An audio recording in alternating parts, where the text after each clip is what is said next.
नमस्कार दोस्तों, आप देख रहे हैं बीटी टीवी यानी कि बिजनेस टुडे टेलीविजन। मैं हूं साक्षी बत्रा और ये है संवत 2079 का स्पेशल एडिशन, जहां पर हम नए साल के बारे में बात करेंगे कि स्टॉक मार्केट्स में किस तरीके के रिटर्न्स आपको देखने को मिल सकते हैं, कहां पर निवेश के मौके आपके लिए जनरेट हो सकते हैं। और ये बताने के लिए आज मेरे साथ बहुत ही खास मेहमान जुड़ चुके हैं। गुरमीत चड्ढा है हमारे साथ, जो कि फाउंडर है, सीईओ हैं कंप्लीट सर्कल वेल्थ के।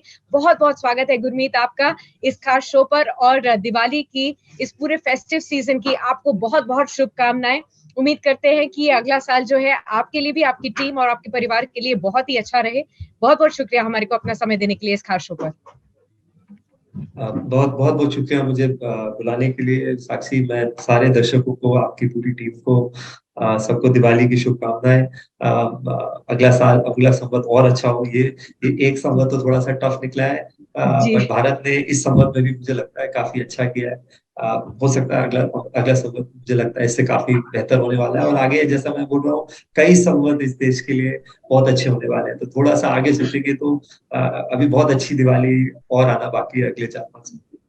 जी, आपने बिल्कुल सही कहा, क्योंकि बहुत सारे हमारे दर्शक यही सोच रहे होंगे कि अभी तक जिस तरीके से बाजार का हाल देखने को मिला है, वो भी साइडलाइंस पर बैठे हुए हैं कि करना क्या है अभी बाजार में ये नहीं पता, निवेश करने का समय है भी या नहीं। अब देख लीजिए कि जिस तरीके से बहुत सारे हेडविंड्स हमें फेस करने को मिले। इनफैक्ट जो भी गलत हो सकता था इस साल में वो हुआ है। वॉर भी हो गया, इन्फ्लेशन भी हो गया, रेट्स भी बढ़ गए इंटरेस्ट के। खास तौर पर अगर देखा जाए तो रिसेशन के फियर्स एक बार फिर से आ रहे हैं। तो एक तो पैंडेमिक से लोग बाहर निकले ही थे, जब अच्छा टाइम निकल गया स्टॉक मार्केट्स का, अब वो ये सोच रहे हैं कि क्या ये सही समय है बाजार में निवेश करने का। तो ये बताइए।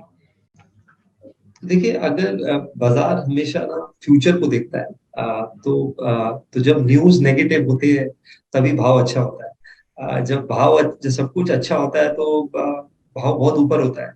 और ये एक ऐसी जगह है, जब थोड़ी भी सेल लगती है तो हम घबरा जाते हैं। हम बाकी चीजें ज्यादा खरीदते हैं दिवाली में, अगर हमें मोबाइल में सेल मिलती है या होम डेकोर में सेल मिलती है। लेकिन अगर आपको आईसीआईसीआई बैंक में या इन्फोसिस में सेल मिलेगी तो आपको लगेगा कि शायद सब जी सब कुछ खत्म होने वाला है। तो थोड़ा सा जी नजरिया पे बदलने की जरूरत है। और मुद्दा ये नहीं है कि न्यूज कितनी खराब है, हमें हमें ये असेस करना होता है कि कितनी प्राइस में। क्योंकि बाजार फ्यूचर लुकिंग है। मुझे लगता है कि कुछ जगह, जैसे जो सेक्टर्स खराब हैं, जिनका यूएस से या यूरोप से वहां पे स्लो डाउन से लिंकेज है, वहां पे कुछ करेक्शन भी। आप देखिए, आईटी स्टॉक लगभग लगभग 25-30-35% डाउन है। जो भी कमोडिटी प्रोड्यूसर्स हैं वो भी डाउन है। आप केमिकल कंपनीज को देखेंगे, क्रैम्स बिजनेस को देखेंगे जो वहां पे डिपेंडेंट है, वो भी डाउन है। डिवीज लैब्स 5500 का आज 3500-3600 रुपए में है। तो बहुत सारी कंपनीज जो बाहर की सप्लाई चेन से जिनका लिंकेज है, इकोनॉमी से लिंकेज है, वो 25-30% डाउन है। और जो डोमेस्टिक सेक्टर्स हैं जिनका लिंकेज कम है, हमारे बैंक्स हैं, ऑटो है, कंजम्पशन है, वहां पे आपको जो है मजबूती दिखाई देगी। तो बाजार डिफरेंशिएट करता है। निफ्टी को देख के खाली डिसीजन मत लीजिए, इंडेक्स जी उतना छुपाता भी है जितना दिखाता है। तो थोड़ा सा जी लेवल 2 जाइए, और आपको ये देखना है कि आपको, अगर आप स्टॉक इन्वेस्टर हैं, तो आपको ये देखना है कि आपको वो 20-25 बिजनेस कौन से हैं जिसमें निवेश करना है लंबे समय के लिए।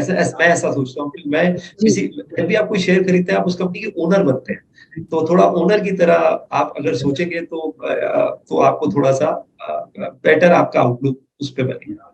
जी, बिल्कुल आपने सही कहा गुरमीत। और बहुत सारे नए निवेशक भी पिछले 2-3 साल में इस बाजार में आए हैं। अब देखा जाए तो उनके लिए पहला एक्सपीरियंस है जब उन्होंने बाजार में बहुत ज्यादा उथल-पुथल देखी है, उतार-चढ़ाव देखा है। और पिछले संवत की बात करें तो हम एकदम फ्लैट नोट पर एंड कर रहे हैं, जहां पर इंडेक्स लेवल पर तो किसी का पैसा नहीं बना। हालांकि कुछ बीएसई 500 स्टॉक्स में से कुछ कुछ स्टॉक्स ऐसे भी हैं जहां पर 200% तक के रिटर्न्स मिले हैं। तो अब इन्वेस्टर्स को कैसे समझाया जाए कि आगे जाते हुए रणनीति क्या होनी चाहिए, सिलेक्शन कैसे होना चाहिए। जैसे आपने कहा कि बिजनेसेस को पकड़ लेना चाहिए, तो नजरिया क्या होना चाहिए, ये बताइए।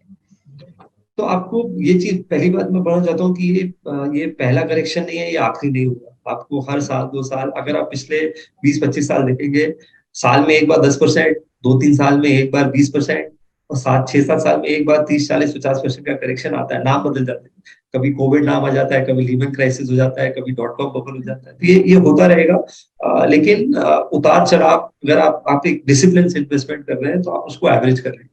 और 5-7 साल के ब्लॉक के से सोचिए, 5 हर डेली वीकली मंथली रिटर्न मत देखिए। वो अगर आपको करना है तो उसके ऑप्शंस हैं, फिक्स डिपॉजिट्स हैं, फिक्स इनकम यील्डिंग इंस्ट्रूमेंट्स हैं, तो उस चीज को मिक्स मत करिए। जो जी। आपका नियर टर्म गोल है, जो साल 2 साल का पैसा है, वो आप सेफ चलिए, जहाँ पे अब तो ब्याज दर भी अच्छी हो गई है, 7.5-8% आजकल बॉन्ड्स में मिलता है, फिक्स डिपॉजिट्स के रेट बढ़ गए हैं। और जो पैसा जी लंबा है 5 साल से ऊपर का है, उसको 5 साल के हिसाब से देखिए। हम रोज सुबह उठ के घर का रेट नहीं चेक करते हैं अपना, क्योंकि वहां रहना है हमें अगले 10 साल। तो बिल्कुल। रोज प्राइस मत चेक करिए, बिजनेस परफॉर्मेंस मॉनिटर जरूर करिए।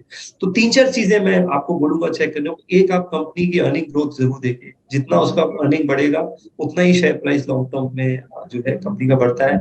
दूसरा, ओवर पे मत करिए, हाइप और जो चीज बहुत फैशन में है उसको मत लीजिए। सब आप देखिए, जी 2021 में सबको लगता था कि स्पेशल, हर कंपनी स्पेशलिटी केमिकल थी, बस सब कुछ आईटी। अगर मैं आपको बोलता इंफोसिस जो है वो 500 रुपए गिरने वाला है और आईटीसी 50% चलने वाला है लास्ट ईयर, तो शायद जी आप मेरा मजाक उड़ाते। तो मार्केट जो है, आप पोर्टफोलियो बनाइए, और जो ट्रेन के सारे डब्बे एक साथ नहीं आगे नहीं हो सकते, कुछ डब्बे तो पीछे रहेंगे, और डब्बों की पोजीशन हमेशा बदलती रहती है। तो जी। स्टॉक्स होते हैं, इसलिए आपको डाइवर्सिफिकेशन चाहिए, कभी कुछ अच्छा करेगा, कभी कुछ अच्छा करेगा। ओवरऑल पोर्टफोलियो रिटर्न पे फोकस करिए, और थोड़ा लंबा सोचिए। इंडिया, भारत के अगले 4-5 साल बहुत अच्छे हैं। अगर आपने इस खराब पीरियड में, जैसे साक्षी ने बोला, बाजार अगर फ्लैट रहा है, तो आप सोचिए जब चीजें इंप्रूव होंगी तो बाजार कितना अच्छा करेगा। जी एब्सोल्युटली, आपने बिल्कुल सही कहा, क्योंकि ब्राइटर साइड पे देखना जरूरी है कि बावजूद सब कुछ खराब हुआ है, फिर भी इंडियन मार्केट्स ने आउटसाइड में अगर आप कंपेयर करें तो बेहतर परफॉर्म किया है। जब चीजें अच्छी होंगी तो डेफिनेटली इंडिया की ग्रोथ स्टोरी जो है और आगे रिटर्न्स दिला सकती है। लेकिन आपने एक और बात कही कि आप बैलेंस करके चल सकते हैं अपना पोर्टफोलियो, फिक्स्ड इनकम में भी निवेश कर सकते हैं। तो मैं ये जानना चाहती हूँ, जो कि बहुत सारे निवेशक अभी जानना चाहते हैं, कि इस समय एक बैलेंस्ड पोर्टफोलियो तैयार करने के लिए करना क्या है, कितना निवेश इक्विटी में होना चाहिए, कितना ज्यादा वो आप फिक्स्ड इनकम में करें, गोल्ड में करें या नहीं, रियल एस्टेट का क्या भाव रहेगा। तो ये सभी एसेट एलोकेशन की जो हम अक्सर बात करते हैं, वो इस समय कैसा होना चाहिए। देखिए, एक पुराना रूल है जो काफी वर्क करता है, कि 100 माइनस जो एज है वो इक्विटी होना चाहिए। जी ऐसा ऐसा बहुत पुराने लोग कहते हैं। तो अगर आप यंग हैं तो इक्विटी आपको ज्यादा रखना चाहिए। जैसे जैसे आप रिटायरमेंट के नजदीक आते हैं, आपको थोड़ा सा और बैलेंस और कंजर्वेटिव होने की जरूरत है। बट ये वाटर टाइट फॉर्मूला नहीं है, बट एक रेफरेंस के लिए है। जैसे मैंने बोला, इसको गोल बेस्ड करिए। जो भी पैसा की रिक्वायरमेंट अगले 2-3 साल में है, उसमें आप जो है फिक्स इनकम में रखिए। अब बहुत सारे डेट फंड आते हैं, इन्हें टारगेट मेच्योरिटी फंड बोलते हैं, कि 3 साल, 4 साल, 5 साल के गवर्नमेंट बॉन्ड, पीएसयू बॉन्ड्स लेते हैं, तो क्रेडिट क्वालिटी काफी इनकी अच्छी होती है। इसका यील्ड लगभग 7.5-7.70 तक चला गया है। तो डेट फंड में अगर आप 3 साल तक रखते हैं, तो आपको इंडेक्सेशन बेनिफिट मिलता है, मतलब इन्फ्लेशन आपके रिटर्न में से एडजस्ट होता है।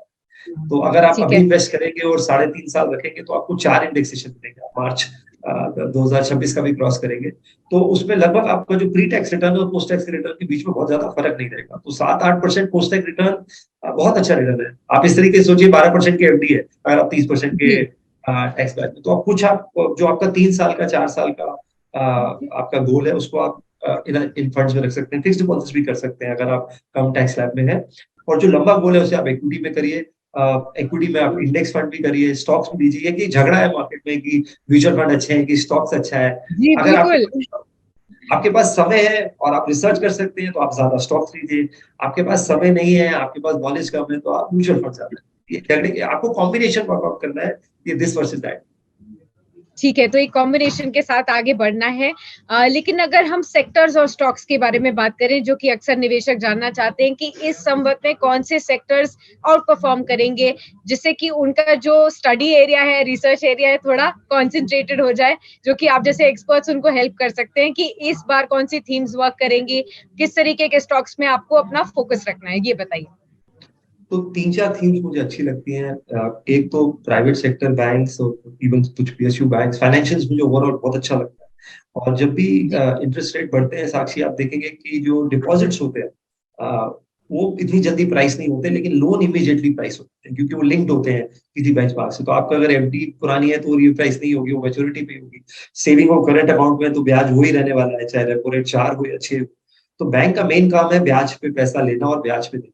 तो जिस ब्याज पे आप ले रहे हैं, उस पर ग्रोथ इतनी ज्यादा नहीं आई है, और जिस ब्याज पे आप लोन दे रहे हैं उसको आप बढ़ा रहे हैं, तो आपका मार्जिन बढ़ जाता है। तो वो बढ़ जाता है। प्लस बैंक ने पिछले 4-5 साल में काफी क्लीनिंग करी है, तो एसेट क्वालिटी बहुत मजबूत हुई है। कोविड के बाद उन्होंने बहुत प्रोविजनिंग करी थी, अब वो प्रोविजनिंग कम हो रही है, एनपीए अच्छा हो रहा है। Credit growth, economy, domestic economy में बहुत डिमांड है। अक्टूबर की क्रेडिट ग्रोथ 18-19% आई। तो ये मैंने बहुत समय बाद देखा है कि इकोनॉमी में 10-12 साल बाद शायद देखा है 16-18% जी, की क्रेडिट ग्रोथ। जी, तो आपकी लोन ग्रोथ अच्छी है, आपका मार्जिन इंप्रूव हो रहा है, तो बैंक्स अच्छा करेंगे। हमने नतीजों में देखा, एचडीएफसी के नतीजों में देखा, एक्सिस के नतीजों में देखा, कुछ हद तक बजाज फाइनेंस के नतीजों में भी देखा। तो ये एक मुझे लगता है अच्छे बैंक्स हैं वो अच्छा करेंगे। कुछ आप छोटे बैंक भी देख सकते हैं, जैसे आईडीएफसी फर्स्ट है, कुछ अच्छे बैंक है जहाँ पे अच्छा टर्न अराउंड हो रहा है। दूसरा, बैंक से भी फाइनेंशियल देख सकते हैं, सीडीएसएल है, कैम्स है। आप जब भी 10 करोड़ डीमैट अकाउंट हो गए, लगभग 7-7.5 करोड़ डीमैट अकाउंट हमने कोविड पीरियड में ऐड करे। ये अपने आप में बताता है कि कितना इंटरेस्ट है। तो सीडीएसएल एक ऐसी कंपनी है जिनको ट्रांजैक्शन पे रेवेन्यू मिलता है, जब आप ट्रेड करते हैं, आप कोई केवाईसी कराते हैं, उसमें उनको रेवेन्यू मिलता है, बोनस एक्शन होता है, डिविडेंड आता है। बहुत बहुत ही एसेट लाइट मॉडल है। अब इंश्योरेंस प्रोडक्ट्स को भी रेगुलेटर कह रहा है कि आपको डिपॉजिट डीमैट में करना है, उसका फायदा उनको दिसंबर से मिलने लगेगा। तो बड़ा, जितना जितना स्टॉक मार्केट में पार्टिसिपेशन बढ़ेगा, उतना सीडीएसएल या एनएसडीएल क्योंकि डुप्ले अच्छा करेगा। तो फाइनेंशियल्स अच्छा लगता है। मैन्युफैक्चरिंग हमें बहुत अच्छा लगता है, चाहे वो डिफेंस है, इलेक्ट्रॉनिक मैन्युफैक्चरिंग सर्विसेज है। बहुत यहाँ पे हमें ऑर्डर बुक स्ट्रॉन्ग देखने को मिल रहा है, केपेक्स देखने को मिल रहा है। आप कुछ केमिकल कंपनीज में देखेंगे जो उन्होंने पिछले 30-40 साल में केपेक्स किया था, वो अगले 1-2 सालों में कर रहे हैं। तो ये एक साइन है कि डिमांड बहुत रोबस्ट है। इसमें चाइना प्लस वन अपॉर्चुनिटी भी और यूरोप प्लस वन अपॉर्चुनिटी भी आ गई है। तीसरा मुझे लगता है कि जो हमारा हाउ जो सबसे बड़े एक्सपेंडिचर है साक्षी हमारे, वो घर और गाड़ी है। उसकी दोनों की सेल बहुत ज्यादा है। होम रजिस्ट्रेशन बिल्कुल। देखिए, मोबिलिटी देखिए, ये आप देख सकते हैं। और थोड़े से अगर आप कॉन्ट्रेरियन है, थोड़ा अगर आप जिसे हम हिंदी में कहते हैं, आप अपने नर्व्स को कंट्रोल कर सकते हैं, जिगर है, तो थोड़ा सा अगर आप पेन ले सकते हैं, तो आईटी स्टॉक्स में ग्रेजुअली आप अगले 2 क्वार्टर में निवेश कर सकते हैं। ठीक है। इसी के साथ बहुत-बहुत शुक्रिया गुरमीत जी, हमारे साथ जुड़े रहने के लिए, इन तमाम सेक्टर्स और स्टॉक्स के सिलेक्शन में मदद करने के लिए हमारे दर्शकों की कि किस तरीके से अब आगे आने वाले संवत को आपको अप्रोच करना है, कहाँ पर मुनाफे की अपॉर्चुनिटीज जनरेट हो सकती हैं। इसी के साथ मैं आपको एक बार फिर से दिवाली की बहुत-बहुत शुभकामनाएं देती हूँ। उम्मीद करती हूँ आपके परिवार में और आपकी पूरी ही टीम पे बहुत-बहुत अच्छा समय आए, ये जो नया संवत है, और डेफिनिटली हम सभी के लिए वेल्थ क्रिएशन का ईयर रहे। बहुत बहुत धन्यवाद साक्षी, आपको भी और सबको। ये साल अच्छा रहे, हेल्दी रहे, और आप वेल्थ भी क्रिएट करें। Thank you.